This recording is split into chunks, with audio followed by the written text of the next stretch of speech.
Nakatutok din po ang buong pwersa ng GMA News kaugnay sa pagbangon ng ating mga kababayan mula sa trahedya.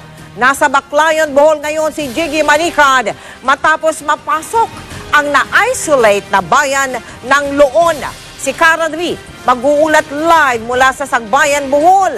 Nakatutok naman sa bayan ng Lobok si Ruth Cabal. Si Ian Cruz mag-uulat live mula sa tanggapan ng NDRRMC sa Quezon City. Umakyat na sa 144 ang bilang ng patay sa lindol sa Visayas ayon sa NDRRMC. Halos 300 pa ang sugatan mula sa pagyanig. Bukod sa mga buhay na apektado, napakaraming istruktura rin ang magiging alaala na lang dahil sa pinsala ng lindol.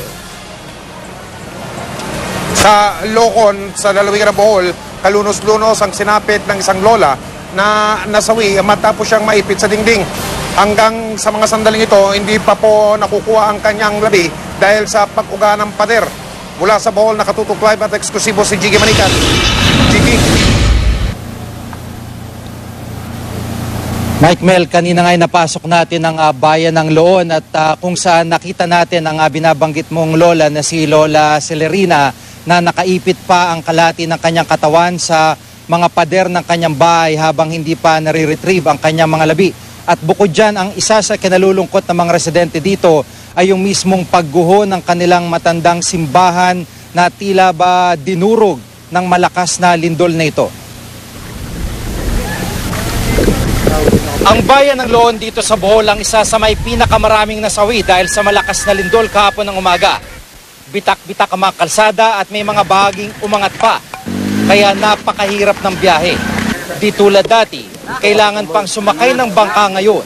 Nakapanlulumo ang pinsalang inabot ng mga estruktura rito, lalo na yung mga naging bahagi na ng kasaysayan. Pero mas nakakalungkot ang mga nasaktan, nasugatan at nasawi.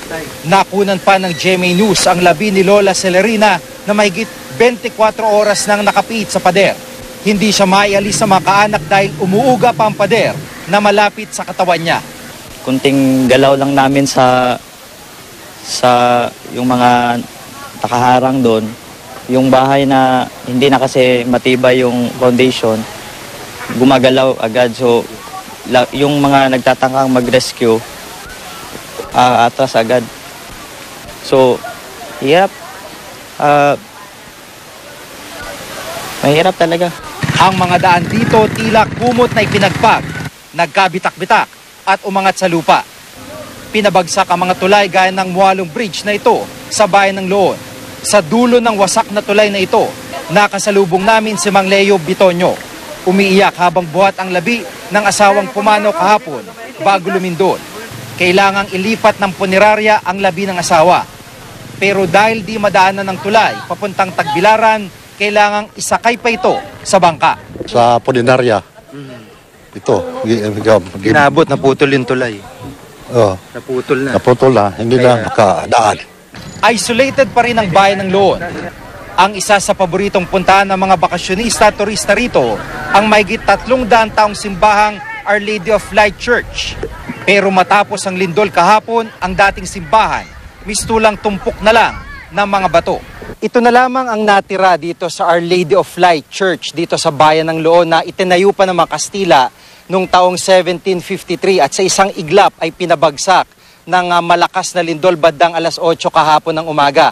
At tila minartilyo ang simbahang ito dahil ito na lamang po parang pinitpit, nagkadurog-durog ang mga pader at itong bumagsak na yero ay nasa sa gitna lamang ng mismong lugar kung saan dati nakatirik ang simbahan. Sa palibot nito ay nagkampo na lamang o nagtent na lamang itong mga residente dahil sa takot na bumalik sa kanilang mga tahanan. Ito po sila dandaan at dumadaing ng tulong para sa pagkain at tubig, partikular doon sa mga anak nila, yung mga bata na naririto sa gitna ng init, sa gitna ng mga tent na ito na pansamantala nilang tinutuluyan. Dito sa kabilang panig, makikita po natin yung ibang bahagi ng simbahan, yung ibang mga struktura na nakadikit dito ay talagang nawasak. Ito pong imahe ni Jesucristo dito sa aking kanan ay mapuputol at babagsak na lamang anumang oras na magkaroon ng aftershock dito sa lugar na ito. At ito nga po ang isa sa kanilang may pinakamasakit na karanasan, ang kanilang pinakamamahal na simbahan.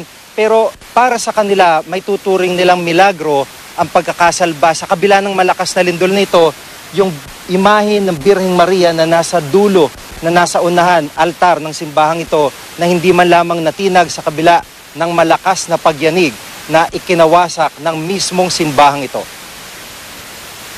Natirang simbolo ng pananalig sa harap ng guho ang isang inilagay na mesa na may imahe ng Birheng Maria.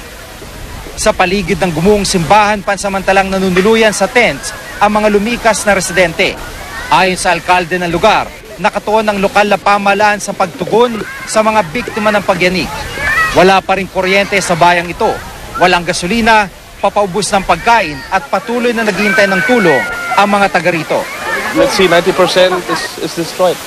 The houses, the church, the market, it's destroyed. The people don't have water, there's no gasoline.